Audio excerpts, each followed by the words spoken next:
L'Exode, chapitre 15. Alors, Moïse et les enfants d'Israël chantèrent ce cantique à l'Éternel. Ils dirent, « Je chanterai à l'Éternel, car il a fait éclater sa gloire. Il a précipité dans la mer le cheval et son cavalier. L'Éternel est ma force et le sujet de mes louanges. C'est lui qui m'a sauvé. Il est mon Dieu. Je le célébrerai. Il est le Dieu de mon Père, je l'exalterai. L'Éternel est un vaillant guerrier. L'Éternel est son nom. Il a lancé dans la mer les chars de Pharaon et son armée. Ses combattants d'élite ont été engloutis dans la mer Rouge. Les flots les ont couverts. Ils sont descendus au fond des eaux comme une pierre. Ta droite, ô Éternel, a signalé sa force. Ta droite, ô Éternel, a écrasé l'ennemi.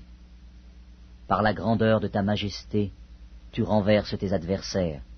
Tu déchaînes ta colère. Elle les consume comme du chaume. Au souffle de tes narines, les eaux se sont amoncelées. Les courants se sont dressés comme une muraille. Les flots se sont durcis au milieu de la mer. L'ennemi disait, « Je poursuivrai, j'atteindrai, je partagerai le butin. Ma vengeance sera assouvie. Je tirerai l'épée, ma main les détruira. » Tu as soufflé de ton haleine. La mer les a couverts. Ils se sont enfoncés comme du plomb dans la profondeur des eaux. Qui est comme toi parmi les dieux, ô Éternel? Qui est comme toi magnifique en sainteté, digne de louange, opérant des prodiges? Tu as étendu ta droite, la terre les a engloutis. Par ta miséricorde tu as conduit, tu as délivré ce peuple. Par ta puissance tu le diriges vers la demeure de ta sainteté. Les peuples l'apprennent, et ils tremblent. La terreur s'empare des Philistins. Les chefs d'Édom s'épouvantent. Un tremblement saisit les guerriers de Moab. Tous les habitants de Canaan tombent en défaillance. La crainte et la frayeur les surprendront. Par la grandeur de ton bras, ils deviendront muets comme une pierre, jusqu'à ce que ton peuple soit passé, ô Éternel, jusqu'à ce qu'il soit passé, le peuple que tu as acquis. Tu les amèneras, et tu les établiras sur la montagne de ton héritage, au lieu que tu as préparé pour ta demeure, ô Éternel, au sanctuaire, Seigneur, que tes mains ont fondé. L'Éternel régnera éternellement et à toujours. Car les chevaux de Pharaon, ses chars et ses cavaliers sont entrés dans la mer, et l'Éternel a ramené sur eux les eaux de la mer.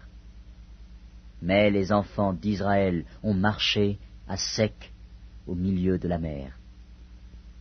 Marie, la prophétesse, sœur d'Aaron, prit à sa main un tambourin, et toutes les femmes vinrent après elle, avec des tambourins et en dansant.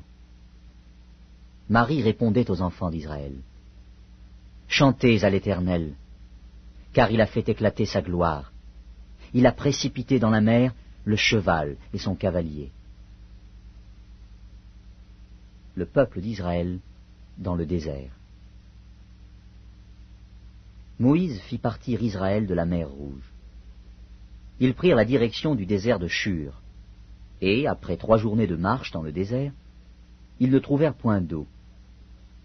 Ils arrivèrent à Mara, mais ils ne purent pas boire l'eau de Mara, parce qu'elle était amère.